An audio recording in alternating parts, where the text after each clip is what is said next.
écrivaine spécialisée en poésie.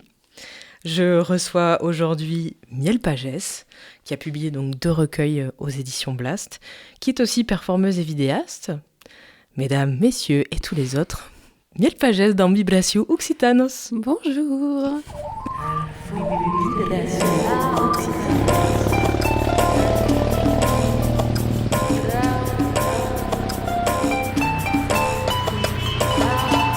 Il n'y en a pas 2 comme ça au monde. Vibratio Occitanos.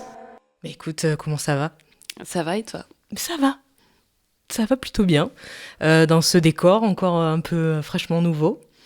Donc bienvenue dans cette nouvelle saison de Vibratio Occitanos. On discute un petit peu de géographie, de culture, d'art, de qu'est-ce que ça fait d'être ici. Voilà, bouger, point d'interrogation, rester, la vie. Voilà. Trop bien. On se promène, quoi. Alors, j'ai entendu dire que les pyramides sont en béton. Qu'est-ce que tu en penses ? Est-ce que j'ai écrit ça ? Oui. Ouais, dans une vidéo poème Oui, exactement. qui parle du plaisir d'avoir des choses, des images dans sa tête, sous les yeux, que sous les yeux, il y a à la fois des images, des pleurs, des fantasmes. Mais les pyramides, exactement, là, je sais plus pourquoi elles sont en béton. Ouais. Ok. Rapport à la ville, j'imagine. Ouais, civilisation. Ouais. Je trouvais ça extrêmement drôle, quoi. Enfin, le côté complot, quoi. Elles sont fausses. Elles sont en béton. Il faut pas croire tout ce qu'on voit. Ouais, Ouais. c'est ça la morale. Mm. Écoute, peut-être qu'on reviendra plus tard sur les différentes théories du complot. Si tu devais me faire un espèce de schéma de ta vie géographique, genre ça a commencé à peu près là, sans évidemment trop rentrer dans les détails, mais voilà, si tu résumais un petit peu tes mouvements, c'est quoi les étapes géographiques de ta vie ? Bah ça va, il y en a pas trop, donc c'est plutôt facile à résumer. Cool. J'ai passé 18 ans de ma vie dans le Lot. Ok. Je dis souvent que je suis née dans la forêt parce que c'était vraiment campagne, avec un village avec 300 habitants. Et faire les courses, c'était à 30 minutes en voiture, etc. Après ça, je suis allée à Toulouse. Mm-hmm. J'ai fait une infidélité à Toulouse qui était d'aller 1 an à Montréal. Ok. Mais sinon, Toulouse. Ok. Ville d'amour. Ouais, vide le cœur. Mhm. T'as décrit un petit peu cette forêt. Ouais, c'est vraiment ça pour toi le décor de ton enfance. S'il y en avait un, comment est-ce que tu le décrirais, quoi ? Une forme de paysage pour ton enfance, ce serait quoi ? Champ de maïs, forêt, biche Oh. et pas grand-chose. Mhm. Enfin, oui, beaucoup d'espace pour avoir des images dans la tête. Hmm. Ouais, jouer dehors. Ouais. Et surtout toute seule, Ouais. m'inventer des trucs, des amis imaginaires, passer beaucoup de temps devant la télé et à jouer aux jeux vidéo, à découvrir Internet. Ah, ouais. On a eu cette chance. Ouais. Ça, c'est cool. Une sacrée porte vers l'extérieur quand finalement... Enfin, l'extérieur était chouette, hein, c'était la nature, bien sûr, mais voilà, culturellement, c'était un peu mort, quoi. Ouais. Et Internet, comment tu l'as découvert ?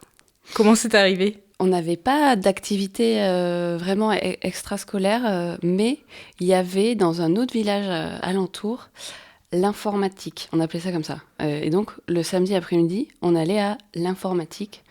Et c'était une salle avec plein d'ordi.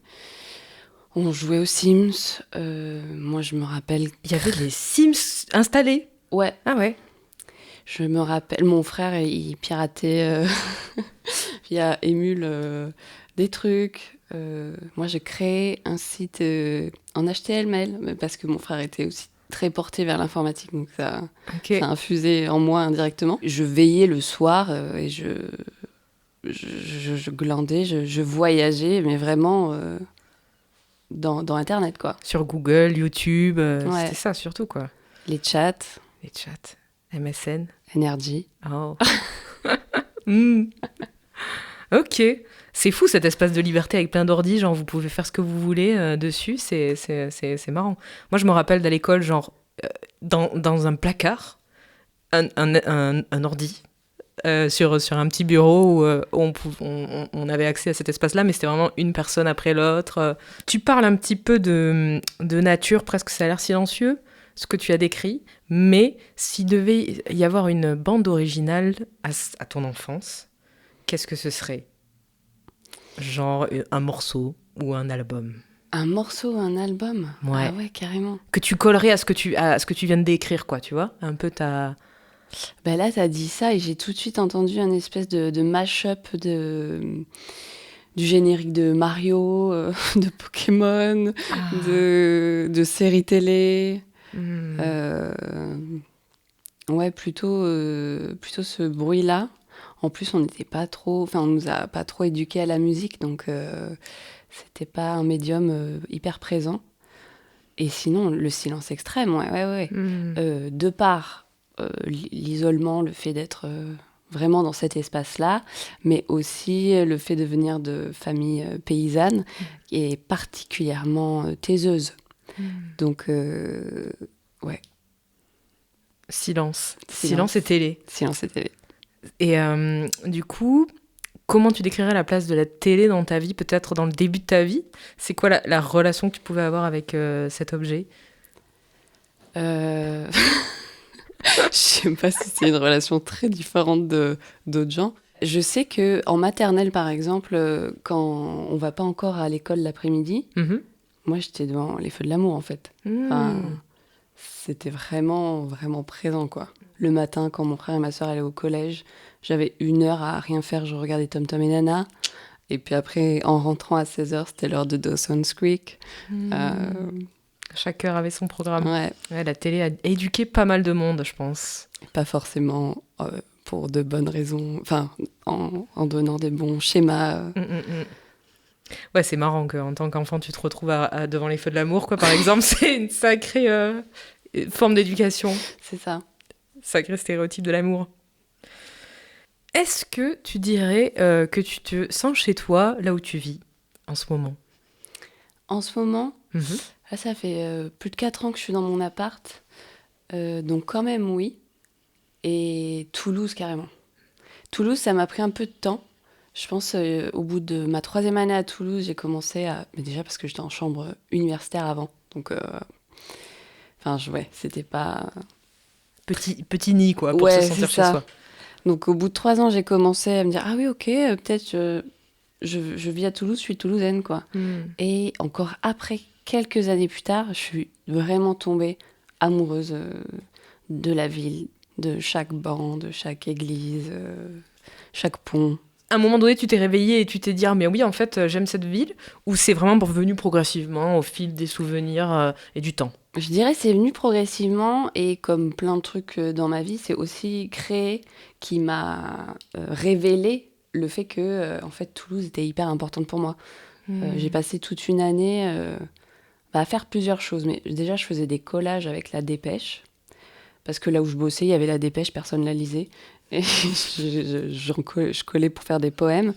Et à côté de ça, je faisais des œuvres plutôt plastiques, vraiment sur la ville rose, la cartographie de la ville et tout. Naturellement, ouais, c'est un sujet que tu as pris comme ça et tu t'es rendu compte après que c'était important du coup parce que t'y pensais, quoi. Ouais. Et en plus, je pense que beaucoup de personnes qui me connaissent qu'à travers mes livres, par exemple, me trouvent très urbaine. Parce que c'est vrai que ça traverse beaucoup mes œuvres, là où, pour moi, c'est un peu plus difficile d'aller rechercher plus loin d'où je viens, quoi. Ok. Comment est arrivée l'écriture dans ta vie? Eh ben, à 10 ans, malheureusement, on en profite pour rappeler, j'en profite pour rappeler que J.K. Rowling est transphobe et c'est une horrible personne. Quand j'avais 10 ans, on ne le savait pas encore. Oui. Et moi, c'est en lisant Harry Potter que j'ai eu envie de lire et d'écrire. C'est le premier truc où tu as vraiment lu en le bouffant, quoi. Ok. Ouais. Je lisais, je relisais, je m'amusais à lire le plus vite possible. Ok. C'est marrant, ça, la vitesse. Je lis très lentement.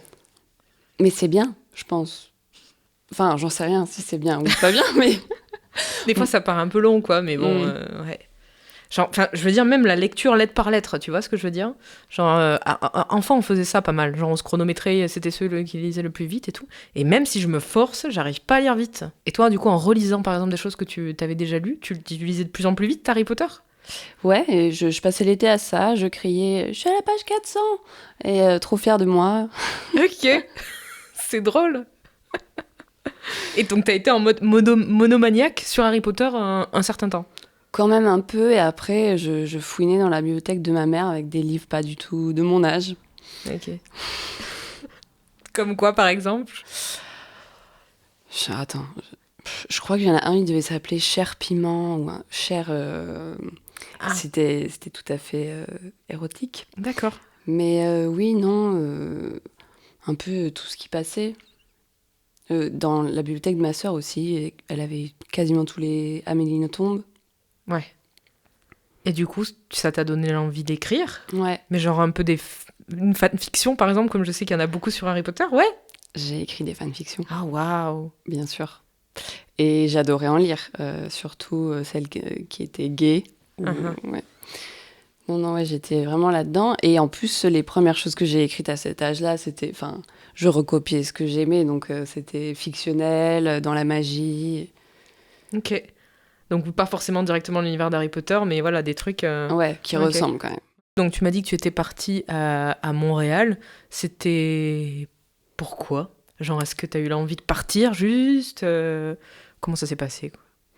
Ben, plusieurs trucs. Bon, déjà, pour épuiser mes droits à bourse de licence et faire une L3 lettres modernes. Mais oui, c'était dans le cadre d'un échange universitaire et voir autre chose. Et ça me semblait pas mal d'aller dans un pays francophone. Ouais. Et ça m'a effectivement ouvert à plein de trucs. Et notamment, tout à l'heure, je parlais d'une sensation peut-être un peu urbaine dans mes livres. Je sais que ça me vient aussi de découvrir la poésie québécoise là-bas et de me rendre compte que les gens parlent de... Donc pas forcément du cliché de la poésie qu'on a dans la tête, les fleurs, les petits oiseaux, mais les lendemains de soirée, les trottoirs, des trucs qui font vraiment partie de leur vie, quoi. La vraie vie. Et du coup, ouais, la poésie, c'est un truc que tu as découvert à quel moment? Genre en licence ou avant ou... Bah, je pense que j'ai découvert le théâtre avant, parce que mon prof de français de troisième m'a pas mal encouragée. Et enfin, ouais, avec une vibe théâtre comme ça. Mais en fait, c'est très très proche, le théâtre et la poésie. Dans l'adresse, dans la versification aussi, simplement. Donc, je dirais d'abord le théâtre, mais oui, la poésie, c'est en arrivant à Toulouse et en rencontrant un poète vivant, qui est Serge Pey, qui est toujours vivant, et de me rendre compte que on peut être en vie et écrire de la poésie, quoi. Ouais, ça pouvait être quelque chose, quoi. Une activité possible. C'est ça. Au XXIe siècle. Je connais pas ce poète. Tu connais pas? Non. Il écrit sur Toulouse. Enfin, c'est un Toulousain, ah oui, du oui, coup, c'est un ça, Toulousain, bien Toulousain. Et justement, je pense aussi que de l'entendre avec son accent, mais avec la force de l'accent, la force... En plus, en poésie, je pense que c'est génial d'avoir un accent parce que ça aide au rythme, à ce côté un peu chanté presque de la langue. Mais il écrit un peu sur tout. Je dirais peut-être un petit peu de surréalisme là-dedans. Ok, trop bien. Mais j'irai me renseigner. Est-ce que, c'est un bien grand mot, un petit peu un mot valise, mais comment est-ce que tu définirais le Sud? Qu'est-ce que ça peut représenter pour toi? Très bonne question, très large question. Ouais. Est-ce que c'est un terme que je sais pas que tu utilises à des moments ou pas, ou des fois on dit ça, je sais pas, je suis dans le Sud, ou enfin voilà, je sais pas. Est-ce que est-ce qu'il y a un concept pour toi derrière ça? Déjà pour moi, il y a une chanson derrière ça. Voilà. En plus, je me rends compte qu'il y a des gens pour qui au-dessus de Toulouse, c'est le Nord. Et venant du Lot, le Lot, c'est le sud. Ouais. On n'est clairement pas dans le nord. Ouais. Donc, bon, ouais, une notion un peu floue, quoi. Subjective. Subjective. Mhm. En plus, là, c'est difficile aussi de traiter cette question sans parler de géographie au sens plus large et d'Occident. Mhm. Il y a le terme sud-globaux que on utilise aussi pour distinguer la domination qui se fait par les pays du Nord. Mhm. En tout cas, je ne sais pas comment définir sud, mais c'est sûr que c'est une notion qui me parle. Moi, je trouve ça marrant juste que oui, ce soit pas une notion, oui, comme tu dis, géographique, et puis ces fameux 3 axes, enfin 4 axes, pardon, il y en a 4, nord, sud, ouest, est. Il y a toujours un sud, un nord, et enfin c'est complètement subjectif selon l'endroit où tu te places, quoi. C'est-à-dire que, et tous les pays souvent parlent de ça, t'as un peu au nord, au sud. C'est binaire en fait presque. Oui. C'est toujours une façon de couper la chose en deux et de se questionner où est la limite, quoi. Et aussi un autre truc que j'ai remarqué dans ma famille, c'est notamment mon frère qui dit ça, lui qui vit du coup en Normandie actuellement, il dit que je rentre dans le sud, quoi. C'est une façon non précise de dire je rentre chez moi. En tout cas, c'est sûr que j'y trouve quelque chose de réconfortant. Je vois quand dans un groupe d'amis, je vais me rendre compte que telle personne vient du Gers, l'autre du Tarn, l'autre de Lozère, moi du Lot, et qu'en fait d'Aveyron, qu'il y a bien sûr plein de différences dans ces coins-là, mais qu'il y a aussi quelque chose qui rassemble énormément.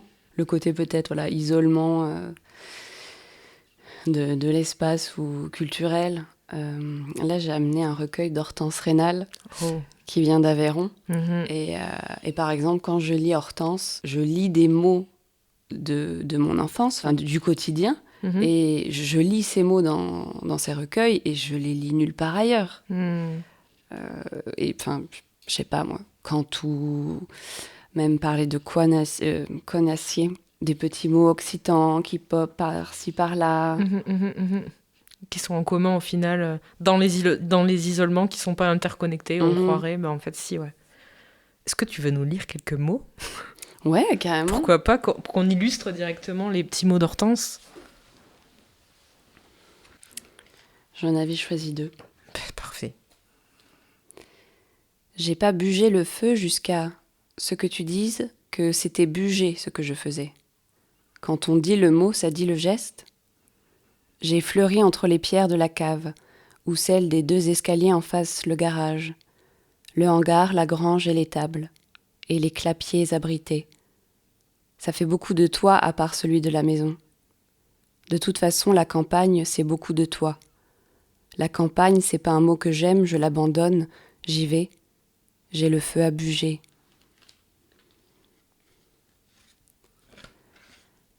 Est-ce que le refuge, c'est refuir, c'est-à-dire demain? Est-ce que c'est ça? Oh là là, je me suis complètement chiée. C'est pas grave. On n'a rien vu. Est-ce que le refuge, c'est refuir, c'est dire à demain? Est-ce que c'est ça, bouge tout le temps? Qu'est-ce que ça ressemble franchement? C'est la chambre et tant d'autres lieux, le frelon, le sol pleureur, des endroits qu'on veut se blottir dedans, même si c'est dehors. C'est la boîte aux lettres, surtout la boîte aux lettres. Il faut partir et revenir se poster, et repartir avec un sursaut, vite. J'ai dit apprends-moi et j'ai appris. J'ai la source en moi maintenant. Et dans la colline, il y a des sources aussi, j'ai vu. Avec le même bâton qu'en moi-même, j'ai cherché. La surface de la terre en est remplie en réalité. Il y a plusieurs refuges. J'espère t'avoir fait honneur, Hortense. C'est dans Abondant, son dernier. Trop bien. Bah oui, je vois ce que tu veux dire, oui. Des mots d'ici. Un imaginaire aussi. Ouais, sensoriel. Merci. Avec plaisir. Merci Hortense aussi. Est-ce que tu aurais à me raconter soit un souvenir, soit une scène que tu aurais aperçue ou vécue d'un truc qui serait très sud ou très Toulouse?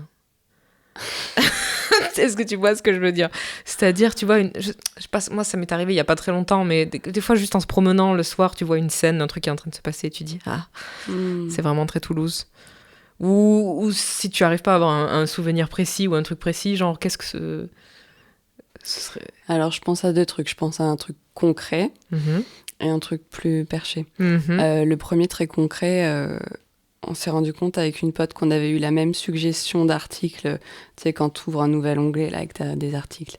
Il y en avait un, je sais même plus le journal, mais c'était sur la fierté des Toulousains avec leur merci et au revoir dans le bus. Ah oui. Et c'est vrai qu'on fait ça et qu'on est très fiers de ça. Et qu'ailleurs, les gens sont mal polis, quoi, tout simplement. Nous, on est polis. Et d'ailleurs, si on pouvait prendre du Québec, eux, ils font vraiment la queue, la ligne quand ils attendent le bus. Ouais, Et l'organisation. ils rentrent dans cet ordre-là. Là où nous, c'est... Oui, c'est pas ça. Non, C'est la personne la plus pressée, la plus énervée qui Ouais. passe en premier. c'est ça. Donc je pense qu'on pourrait leur piquer ça. En plus de merci, au revoir. On peut encore progresser, Mm. les Toulousains. En fait, c'est pas un truc du Sud. C'est un truc de Toulouse. C'est-à-dire que dans les autres villes, peu importe la taille, les gens font pas ça. Je sais pas. Faudrait prendre le bus à Albi et à Auch et voir si... Il y a une étude à faire. Ouais, Mm. je pense. C'est vrai qu'on est fiers. Et puis c'est fier, quoi. Tu sais, c'est crier, tu vois. Tu arrives Oui, dans le oui. bus, vraiment, tu le cries, tu l'assumes. Non, mais Bonjour. oui, mais ça fait Au trop revoir, plaisir. monsieur. Bonne journée. Complètement saut Toulouse. C'est quoi, je dirais, ton rapport ou ta vision de la capitale? De la capitale. Voilà. On peut ne pas prononcer son nom. Parce que c'est pas le sujet ici. Mais voilà, s'il y en a un, comment est-ce que tu vois ça? Peut-être le rapport entre la capitale et le reste. Mm. Comment est-ce que tu le ressens? Oui, enfin ça, c'est leur vision peut-être. Peut-être. Qu'il y a la capitale et le reste. Tout à fait.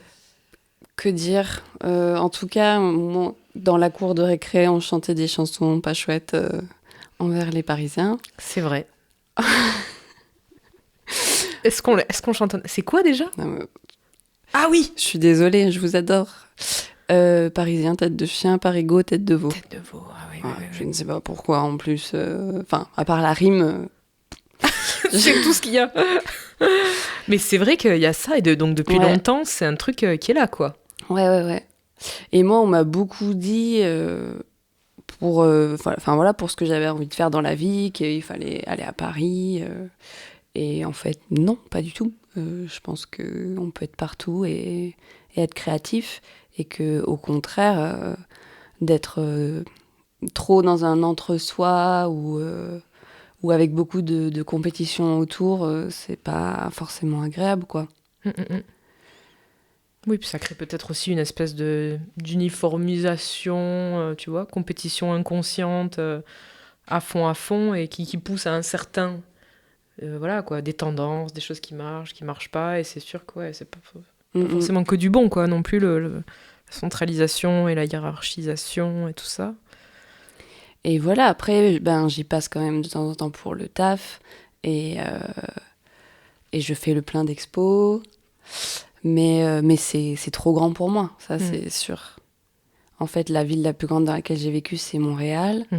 Et ça me paraissait gigantesque, en fait. Et Toulouse, je trouve que c'est une bonne taille. À la fois, c'est assez grand pour que ce soit super vivant, qu'il se passe plein de choses et tout. D'ailleurs, c'est de plus en plus Oui, plus grand. ça grandit, ça Ouais. continue de grandir.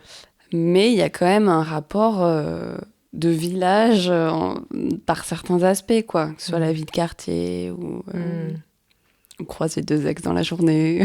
Ça, c'est top. Toulouse, c'est top. Le village. Donc, t'as jamais eu l'envie de vivre à Paris, par exemple? C'est jamais... Non. Mais même quitter Toulouse, ça me traverse pas trop l'esprit. T'as pas ce rêve, par exemple, de vivre à la campagne? De retourner? Non. Tu l'as fait, c'est... Oui. Et j'ai l'impression que c'est un rêve qu'ont surtout les gens qui n'ont pas vécu à la campagne. Parce que, oui, non, plutôt pas. Et en fait, avec, je sais pas, mon train de vie qui est quand même d'aller à des rencontres en librairie, d'aller voir des trucs, souvent, quoi. Enfin, ça collerait pas. Est-ce que tu te sens d'Occitanie. Est-ce que l'identité occitane, c'est quelque chose qui te parle? À fond, Mhm. à fond, à fond. Et mon accent s'entend pas là tout de suite. Mais quand je suis soit avec certaines personnes, soit après quelques verres, là, ça s'entend beaucoup plus. Mhm. Et en plus, je te dis ça, mais j'ai déjà fait une formation à Paris d'audio-livre Mhm. avec une personne plutôt dans les institutions culturelles et littéraires France Culture, Mhm. et qui m'a fait pleurer parce que d'après elle, je savais dire aucun mot. Enfin, Non. si. Alors que, c'est mon métier d'écrire, de parler, d'utiliser les mots. Et elle est bloquée sur mon accent, quoi. C'est fou, tu vois, bon, ça m'étonne pas non plus totalement, mais il me semblait que c'était un truc d'il y a quelques années, quoi. Que maintenant, on shameait plus autant que ça les gens sur les accents et qu'il n'y avait pas des gens pour te dire ça se dit pas comme ça se dit pas Ouais. comme ça, quoi. Bah, je pense que ça dépend des milieux. Et oui, là, typiquement, Ouais. vraiment à fond dans l'audio. Donc c'était une espèce de terroriste des gens qui n'ont pas l'accent parisien, quoi. Elle devait passer sa journée, du coup, à ça. À traquer ça, ouais. Yo. Eh oui, ta question de l'Occitanie. Bah, bon, voilà, je le porte par plein de façons. Mon frère, qui est très investi dans la langue occitane, qui traduit des logiciels libres en occitan. Et Force. ouais. Donc, oui, carrément. Puis, comme je te disais, même dans la langue, dans des choses que je peux lire, je suis fière Petite fierté. de venir de ma petite forêt. À ce qui paraît, ton grand-père, donc, écrivait Ouais, de la poésie ouais. en occitan Et en français. et en français. Ouais. Poète. Et en fait, à vrai dire, ma mère aussi. Ok. Elle était aide à domicile. Enfin, elle faisait le ménage chez les gens, quoi. Uh-huh. Et elle écrivait des poèmes.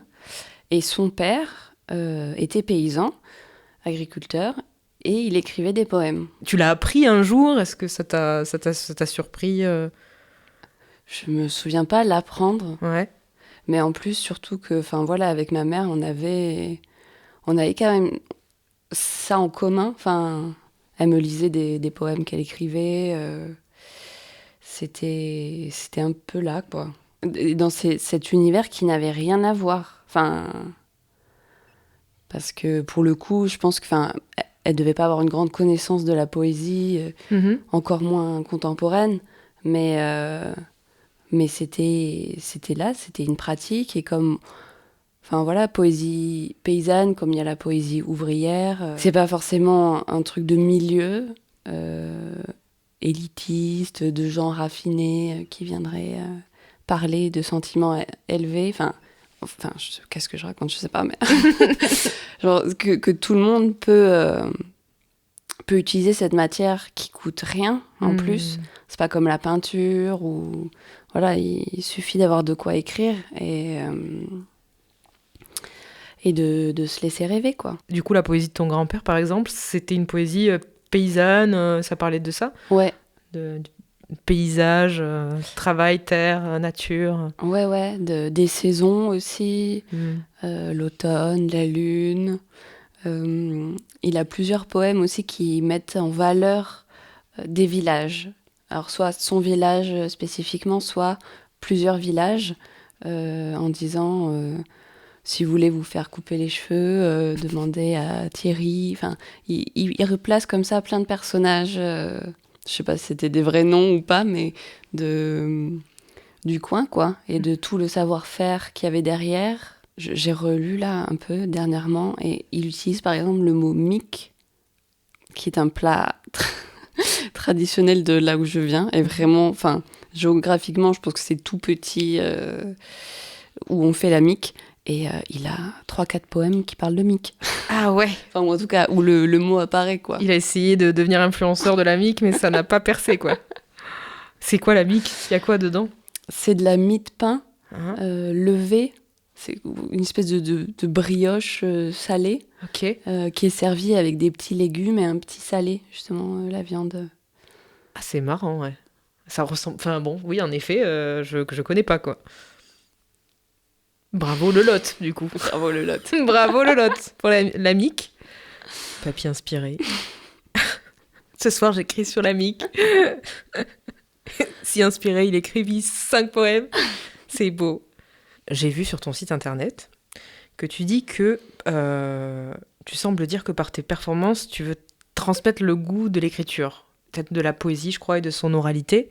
Est-ce que tu penses qu'il serait bon, ça fait suite un petit peu à ce qu'on disait aussi juste avant, quoi, que les gens écrivent plus? Est-ce que tu penses que c'est une pratique qui est bonne pour la santé mentale, peut-être ou...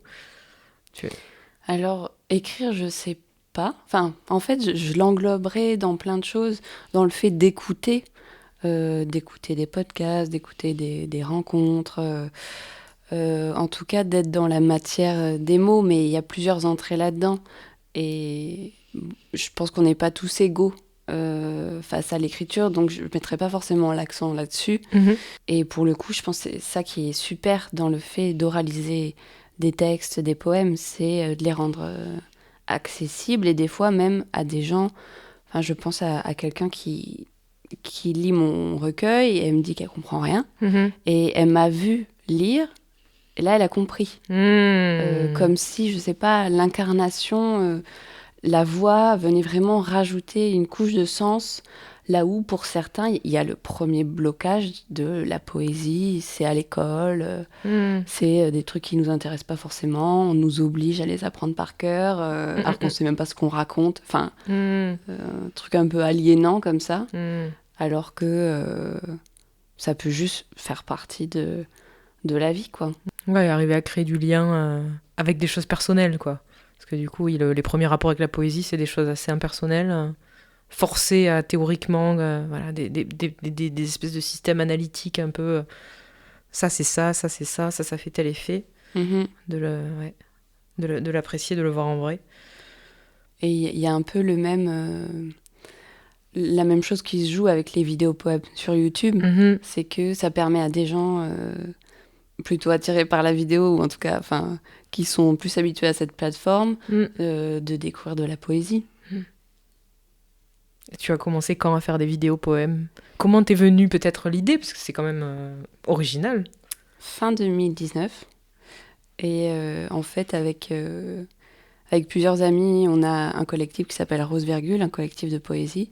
Et un jour, on s'est chauffé à prendre la voiture et aller à Montpellier pour faire un workshop de Laura Vasquez, la parole avec l'image. Et le jour même, donc, on a fait des vidéos. Et le jour même, j'ai senti que je savais en faire, alors que je savais pas que je savais en faire. Et c'est là où la télévision m'a sûrement appris des trucs, quand même, malgré les feux de l'amour et les mauvais schémas transmis. Ouais. T'avais des références, quoi. Enfin, ouais. T'avais des... Ou en tout cas, un goût du rythme. Ouais, comment les histoires se racontent en enchaînant des images. Comment on peut raconter des histoires. Donc voilà, ouais, vraiment ce jour-là, découverte. Ok, en mode, ah oui, il faut que je fasse ça. Et les vidéos poèmes que tu as fait, par exemple, c'était des poèmes que tu avais déjà écrits et que tu t'es dit, je vais les mettre en vidéo, ou tu l'as écrit pour... J'ai toujours écrit pour la vidéo. Pour la vidéo, ok. C'est très clair pour moi la différence. Étant donné qu'il y a plusieurs médiums, en fait, il n'y a même pas que le visuel et le texte, il peut y avoir plein d'autres choses, la musique, la voix, quelque chose de plastique, tout se crée un peu en même temps. Et donc c'est assez rapidement dans l'écriture que tu sais, par exemple, parce que certains vidéopoèmes, c'est toi qui dis le texte, d'autres pas. Est-ce que ça, c'est quelque chose que tu vois après avoir écrit? La mise en scène, en fait, de la vidéo. Est-ce que tu la penses au moment où tu écris ou tu te poses la question après? Je pense que ça vient tout de suite. J'ai une image et en fait, c'est presque des fois le texte, je trouve, qui peut venir après. Mais j'ai d'abord... ou alors qui est lié à l'image aussi, parce que des fois, je sais pas, sur le mur, il y a écrit un truc... Enfin, je veux dire, c'est matériellement... Le texte est dans l'image, mais Ouais, c'est des petits flashs comme ça. Eh bien, la 7e lèvre paraissait au printemps 2022, si mes comptes sont bons. Les sublimations, qui sont sur la table, sortaient en 2024. Est-ce que tu penses rester sur ce rythme, ce qui voudrait dire que quelque chose devrait paraître en 2026 à un moment donné, ou pas du tout? Enfin voilà, est-ce que tu travailles sur quelque chose? Est-ce que tu veux nous en parler ou pas? C'est bien parce qu'au bout de 2 livres, voilà, on se dit qu'il y a déjà un rythme. On attend. Mais non, en fait, si j'avais gardé ce rythme-là, ça voudrait dire que j'aurais écrit un recueil l'an dernier. Et c'est pas le cas. Enfin, en tout cas, avec le temps de l'édition et tout, c'est des temps très longs. Au-delà du temps de l'écriture, quoi, c'est ça que tu veux dire? C'est ça, ouais. C'est pas, c'est prêt, ça sort demain. Enfin, mais oui, je suis en train d'écrire un 3e recueil. J'ai l'impression d'être plutôt sur la fin, mais en fait, ça n'arrête pas de finir. Et j'aime tellement le processus que j'ai envie que ça dure encore. Ok. Toujours un peu dur de lâcher De figer. Ouais. Ok. Et donc, est-ce que tu veux nous parler un peu plus de ce processus que tu ne veux pas lâcher encore? Enfin, c'est quoi un petit peu les enjeux de ce projet? Si tu veux, hein, tu peux nous dire aussi que, voilà, tu préfères attendre. Ouais, je pense que c'est un peu tôt pour teaser. Mais ce qui est sûr, c'est que, enfin, je le vis vraiment comme de la recherche. Enfin, pas du tout universitaire ou quoi. C'est ma petite recherche perso dans l'écriture, pour laquelle j'ai besoin de lire des choses spécifiques. Et là, c'est un peu ça qui fait que j'ai du mal à finir. C'est parce que je lis quelque chose qui me donne envie de lire autre chose. Et comme ça, j'ouvre des portes à l'infini qui en ouvrent d'autres. Et c'est génial. Enfin, il y a une jouissance de ce moment créatif qui, voilà, j'ai pas envie d'en sortir là. Mais, genre par exemple actuellement, est-ce que tu dis que c'est pratiquement fini? Est-ce que toutes ces lectures vont vraiment genre faire énormément changer la matière déjà existante, ou je sais pas comment dire, mais ouais, ou c'est des petites choses que tu vas ajouter, ou carrément ces lectures encore bougent beaucoup les choses? Très bonne question. Je sais pas trop. Parce que là, du coup, j'ai plutôt l'impression d'être vers la fin. Donc, effectivement, pour bouger des gros trucs, ça va être compliqué. Mais peut-être aussi que c'est... En fait, je pense que tout n'est pas visible quand toute la recherche n'est pas visible. C'est aussi, moi, comprendre de quoi je parle, comment j'en parle, avoir un peu, je sais pas, une assise... quand bien même ce que je lis se retrouve pas forcément dans les textes. Je crois que ouais, ça crée de la beauté de pas savoir exactement tout ce qui s'est passé quand tu vois un truc qui se finit, quoi. Je pense que la peinture, par exemple, c'est un truc qu'on peut ressentir aussi, mais en fait dans tout, quoi, dans tout. Un projet que tu as mis du temps à faire de ton côté, ou une histoire. Oui, et puis tu coupes des choses, tu montres pas tout, mais c'est là quelque part, quoi. On sent que c'est là quelque part. Oui. Écoute, je te souhaite du bon temps à écrire encore et à chercher alors. Donc là, nous allons passer dans un peu le dernier chapitre, on va dire, qui est un petit peu fourre-tout, quoi, un petit peu, voilà. On va passer du coq à l'âne, même si c'était un peu le cas. Du coup, la première question, c'est: est-ce que tu as un dessin animé préféré? Je m'attendais pas à cette question. Je comprends. Donc ça pas forcément une série ou film. Tout, voilà, je te dis dessin animé, qu'est-ce que ça t'inspire? J'ai envie de dire une idiotie. Non, mais les Aristochats. Ok. Parce que ce sont des chats. Ah, tu aimes les chats? Ouais. Et je pense que je connais malheureusement beaucoup trop de répliques des Aristochats. C'est-à-dire de répliques? Bah, je sais ce qui se dit, quoi. Genre, je l'ai vraiment... Ah, d'accord, les répliques, le texte que... je l'ai beaucoup trop regardé. Mais je comprends. Il a un truc chouette. Ça se passe à Londres, c'est ça? Ouais. Et oui. Et tu vois un peu la campagne anglaise avec tout le retour. Il est très cool, il est très bien écrit. J'adore les vieux Disney, en fait. Vraiment. Ça me passionne. Je trouve l'écriture trop belle. Lente. Et le dessin aussi, du coup, derrière. Là, on comprend bien tout. Tout est super digeste. Je l'adore aussi. Très bon choix. C'est quoi la musique que tu écoutes en boucle en ce moment? Bon, je dis la première qui me vient. Tout à fait. Voilà. Greedy de Tate McRae. Je n'écoute pas forcément Tate McRae par ailleurs. Mais il y a un truc dans les premières notes, on dirait du... Mince. Steel drum? Je sais plus comment ça s'appelle. Le fer, là? Ouais. Ouais. Ouais. And drum, c'est ça? Steel drum. Steel drum. Steel comme le fer, enfin, du coup... Ok. Mais il y a ces premières petites sonorités qui font un peu extraterrestre et tout. Puis après, c'est très pop, très entraînant, un peu à la Britney, mais d'aujourd'hui, quoi. D'accord. Et tu l'écoutes en boucle? Et je l'écoute en boucle. J'adore écouter des musiques en boucle. Je pense que c'est important. Ta dernière lecture? Alors, ma dernière lecture entière, parce que je vais à la médiathèque, je commence des trucs et puis je les ramène, parce que ça me plaît pas. Mais le dernier livre que j'ai gobé d'une seule traite, c'est Fatal, le dernier roman de Gorge Bataille. Et vraiment, j'arrivais pas à le lâcher, quoi. Ok. Ça parle de quoi? C'est un peu, j'ai envie de dire, un roman initiatique et avec, je sais pas si tu as déjà lu Gorge Bataille. Non. Mais avec toujours beaucoup de punk, ça parle de prolétariat, d'amour queer, de sexualité. Et je sais pas, il y a quelque chose dans la langue, mais sûrement par ce côté punk, de très vivant, très libre, qui explose, quoi. Ok. Qui se permet de mettre un zine dans le roman. Enfin, C'est punk en soi, quoi. ouais. Ça fait du bien. Si tu avais... Mais tu n'as aucune limite de budget, et tu te fous de ton empreinte écologique.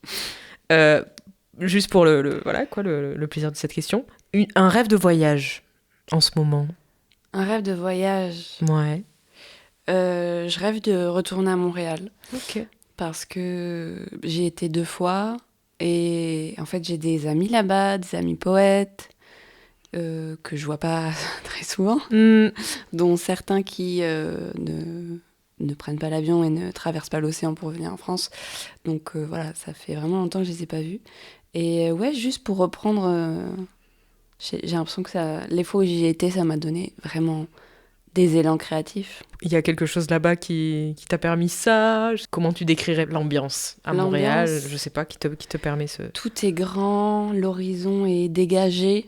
Et c'est fou comment ça vient jouer, je trouve, dans le littéral et le figuratif, quoi. Enfin, l'horizon est dégagé. Il y a un sentiment comme ça de grandeur, d'ouverture. Moi, je suis revenue de là-bas, j'étais quelqu'un d'autre. Mais... dans tout ce que j'étais déjà en devenir, ça a eu la place de grandir. Je pense aussi qu'il y a le côté être très loin des gens que tu connais. En fait, tu te développes autrement quand personne qui t'a connu ne te regarde. Oui. Et t'appelle ou vient rentrer en contact avec toi, ouais. Bah, je te souhaite de voyager à Montréal, hein. Écoute, quand tu en auras l'occasion. Alors, là, c'est la petite séquence où nous allons tirer une carte de tarot. Trop bien. Voilà. J'ai pas la prétention d'être voyante professionnelle, hein, mais voilà, on va en parler ensemble, quoi. Tu vas choisir une carte et puis ce sera un tirage du jour. Voilà, j'espère que la carte t'accompagnera dans cette journée. Il faut que j'ai une question ou... Comme tu veux, tu peux. Si tu en as une, oui. Mais c'est pas forcé. Voilà.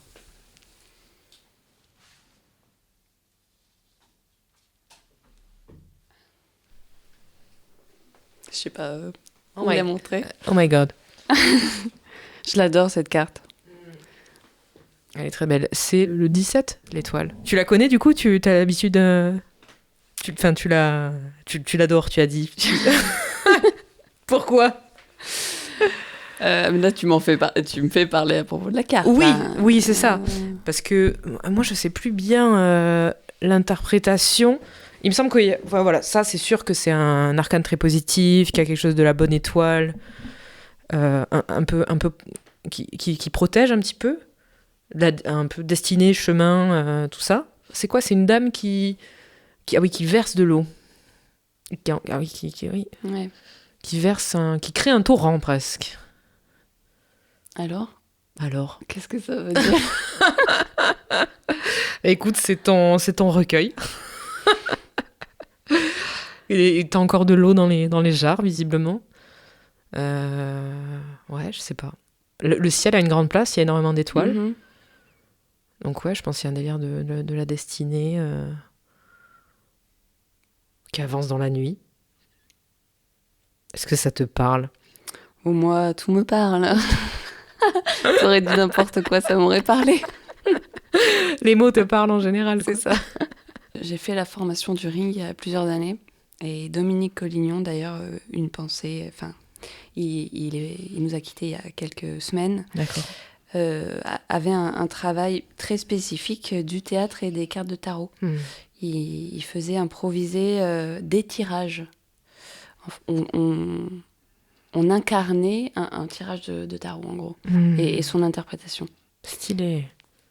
Et malheureusement, je retiens pas grand-chose, mais enfin, je sais que cette carte, je la trouve belle, déjà juste esthétiquement. Les étoiles, cette femme nue avec ses longs cheveux, cette eau, qu'on ne sait pas dans quel sens elle va dans tous les sens. Enfin, il y a un truc nourricier un peu et continu. Et mystérieux aussi. C'est mystérieux. Est-ce qu'il y a une espèce d'habitude ou une pratique ou quelque chose de l'ancien temps, c'est-à-dire qui peut autant être du siècle dernier que de l'Antiquité, que même avant, mais quelque chose qui peut-être a trait au passé, que tu aimes bien, ou que tu trouves un peu marrant, ou tu vois, ou pourquoi pas, c'est dommage qu'on le fasse plus, ou voilà. La poésie. Tout simplement. Ça Un art très vieux. Non, oui, pardon. Qui s'est totalement perdu. C'était un peu trop facile, peut-être. Ouais, peut-être. De dire ça. Il y a tout ce qui va aussi un peu avec, comme ça, ce romantisme de... Par exemple, écrire des lettres. Moi, je l'ai perdu un peu, là. Enfin, dernièrement... J'ai toujours écrit des lettres, et là, dernièrement, c'est quand même moins là. Moi, les lettres, c'est pareil, c'est un truc... je faisais à une époque, hein, vraiment, je faisais. Enfin, avec peu de monde, parce que voilà, c'est quand même quelque chose que tu mets en place, Ouais. et qu'il faut que la personne réponde et que ça fonctionne, quoi. C'est un truc, voilà, qui se fait quand même à deux à minima. Et c'est vrai que, ouais, pareil, hein, je l'ai perdu. Hein. Mm-mm. Mais pourtant, c'est vraiment chouette. Alors, j'essaie de prendre le temps de quand même communiquer bien par message, c'est-à-dire de pas juste envoyer des messages basiquement fonctionnels, mais Ouais. pourquoi pas de prendre le temps parfois d'écrire un peu. Mais ouais, c'est pas pareil. Moi, j'ai toujours trouvé ça fabuleux qu'un objet que je tiens dans ma main, dans quelques jours, il est dans les mains de quelqu'un d'autre. Mais je sais que quand j'étais petite, pareil, le fax, ça me fascinait. Je trouvais ça fou. Ah ouais. Je crois que j'ai rarement utilisé un fax dans ma vie. Ah, mais moi, jamais. En fait, c'est par exemple, tu as une lettre, tu la scannes et elle apparaît chez quelqu'un d'autre. Ouais. C'est ça, elle ressort dans son fax. Ouais, c'est assez ouf. Je regrette aussi. Mais voilà, il suffit de relancer. Je lance un appel. Tous ceux qui voudraient bien recevoir mes lettres. N'hésitez pas à m'écrire. Est-ce que tu te sens en adéquation avec ton signe astrologique ? Oh là là. Terriblement. Tristement ? Non, mais en plus, j'avais cette conversation vraiment il y a 2 jours avec quelqu'un qui s'y connaît un peu. Et donc, tu sais aussi, apparemment, tu vas plus vers ton ascendant en vieillissant. Donc là, elle me parlait beaucoup de mon ascendant. Oui, moi, Bon, en plus, tout à l'heure, je me disais pour plaisanter, tout me parle. Mais voilà, typiquement, je lis qu'un horoscope, c'est celui de Rob Brezny dans Courrier International. Et quasiment toutes les semaines, je suis là, ah ouais, tout à fait, carrément. Et comment il le sait, quoi. En plus, vu que il y a beaucoup de références artistiques, littéraires, historiques, vraiment, à chaque fois, je suis là, mais attends, mais il me parle de poèmes, là. Comment il sait que j'écris ? Ouais, je pense que je suis un petit cliché par certains endroits de mon signe astro. Ok. Qui est ? À ton avis ? Oh my god, non. Je vais faire une liste de... C'est horrible, parce que chaque coup que tu perds, tu vois, Donc, tu serais un cliché de ton signe astrologique. Je dirais, par les clichés de l'écriture, plutôt un signe d'eau. Ah, intéressant. Pas en fait. Non. Non, bah non. Bah, tu vois, bam, ça enlève 3 d'un coup. Mais... Non, là, je vais dire n'importe quoi. Je vais dire l'agriculture. Ah, la terre, La donc. terre. Des animaux, en plus, que j'ai bien connus. T'es un bélier? Non. Ah. Non. Surtout pas. Alors, attends. Mais à côté. À côté, c'est quoi le Capricorne? Non. À côté du bélier, une autre bête à cornes. Ouais, C'est quoi d'autre qu'il y a? Le taureau. Ouais. Bien sûr. bien sûr. Bien sûr, le taureau. Mm-mm. Sympa. Ouais. Bien ancré. C'est la maison, ouais. Ouais. Mm. Bon, pas que. Les plaisirs, la nourriture. Ouais, et puis la détente. Tu sais que donc le taureau, La c'est mon détente. signe opposé. C'est-à-dire, c'est ce qui est censé me guider dans le ciel, quoi. C'est C'est mon opposé Scorpion. du ciel, ouais. Et donc, ce que je dois apprendre, c'est la détente. C'est Mm. brouter tranquille dans le pré, quoi. Et moi, je dois apprendre quoi? Alors ça, je peux pas te dire. je ne sais pas. Oui, enfin, je sais pas si détente, ça me parle, mais patience, Ouais. des choses dans le temps très long. Hmm, Ça, pour le coup, l'écriture, ça rentre là-dedans, quoi. totalement. C'est des petites graines tous les jours pour qu'un jour, ça fasse un truc, quoi. Temps très long. Multidigestion. Mhm. Stylé. Comment tu te sens actuellement sur les réseaux sociaux? Waouh, la question. Ouais, c'est dur. Très très dur. C'est très très dur. Tout ça dit sur une plateforme. Oui. Bah, j'arrive plus. Hein. Ah ouais, carrément. Ouais. En plus, enfin, il y a un peu une mélancolie, une nostalgie qui va avec ça parce que, ben voilà, moi j'ai grandi avec Internet, c'était vraiment là, les skyblogs. Je suis habituée à avoir une présence et liée à quelque chose de créatif aussi. Et là, c'est très dur ces dernières années parce que le monde va trop mal et qu'en fait, tout me semble superficiel, vain. Donc je préfère me taire globalement. Et bah oui, parce que je trouve qu'il y a beaucoup de bruit. Beaucoup de bruit. Et pour certaines choses, tant mieux. Hein. Mais ouais. Non. Ça marche au bruit, quoi. De toute façon, c'est un amas de bruit. Enfin, c'est... Ouais, oui. Un gros nuage. Et c'est compliqué parce que, bon, dans des métiers artistiques, on nous voit par là aussi. Donc, il faut pas complètement disparaître, mais c'est un jeu de plus en plus difficile. Écoute, pour finir, je vais te demander de souhaiter quelque chose. Est-ce que tu souhaites quelque chose? Tu vois, un petit souhait comme ça. Ça peut être, voilà, pour toi, ou pour cette journée, ou pour... voilà. Un souhait. Un souhait. Je souhaiterais que 3 petits points. Pour finir sur une note, on va dire, d'espoir. Mais ça peut être très léger. Hein. Ça peut être très léger. Ouais, ça peut être vraiment ce que tu souhaites boire ce soir, finalement. Oui. Ou juste de vous souhaiter de bien dormir parce que c'est déjà pas mal gagné quand on a bien dormi. Ça, c'est vrai. On est plus prêt à affronter ce qui se passe. Et c'est pas facile de bien dormir. Non. On n'en parle pas assez. Donc tu nous souhaites une bonne nuit. Voilà. C'est super. Mais bonne nuit tout le monde. Merci beaucoup de nous avoir écoutés jusque-là. Merci Miel de ta venue. Ouais, avec plaisir. C'était passionnant. Et écoute, bonne continuation dans tes projets. Et à la prochaine. Ouais. Bonne vie au podcast. Merci. Bye. Cupid! Il temps de libération, tout canon qui dans il temps de libération, tout canon qui dans il temps de libération, tout canon qui dans il temps de libération, tout canon qui